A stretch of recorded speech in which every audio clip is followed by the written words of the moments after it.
Good morning সবাইকে। আশা করি সবাই ভালো আছেন। সকাল সকাল আমি কী করি আজকে আপনাদের সব দেখাবো।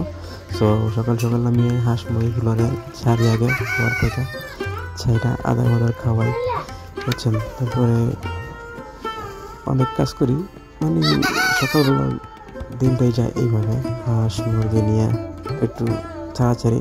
এখন হয়তো যে আপনি ভিডিও দেখতেছেন এই সময় আমার বাড়িতে অনেক মুরগি অনেক হাঁস আছে, কিন্তু এই ভিডিওটা অনেক আগে করছি, তো আগের ভিডিওটা তো এই সময় ছোটো ছোটো ছিল বাচ্চা বাচ্চা।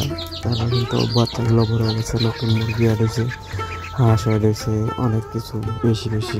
তো সকাল সকাল আমি এইগুলা করি, আগে করছি আর এখন তো রেগুলার আরও বেশি।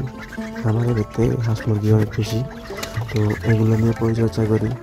তারপরে খেতে আমাদের মানে বাড়ির ভিতরেই শাক সবজি এটা সেটা আমার লাগে, ওইগুলো পরিচর্যা করি সকাল সকাল। মানে একটা জিনিস কি, আপনার এইসব হালকা পাতলা কাজ করলে মন মানসিকতা ভালো থাকে, আপনার একটু নিজের কাছে একটু সুকুন আছে না, একটা সুকুন পাওয়া যায় আর কি। আর তাজা তাজা সবজি ক্ষেতের কেটে কেটে খাওয়া, লাউ, কুমড়ো, পুঁই শাক, নাইলা শাক মানে পাট শাক, তারপরে উশি মানে সিম বলে ঢেঁড়স, আবার তো এসব অনেক কিছু আছে। তো এগুলো পরিচর্যা এগুলো দেখা হইলে আমরা নিজেরা খাই। তো এই আর কি দিনকাল এরকমভাবে চলতেছে। তো বাবা আপনাদের সাথে শেয়ার করি, এই কারণে আপনাদের সাথে শেয়ার করলাম।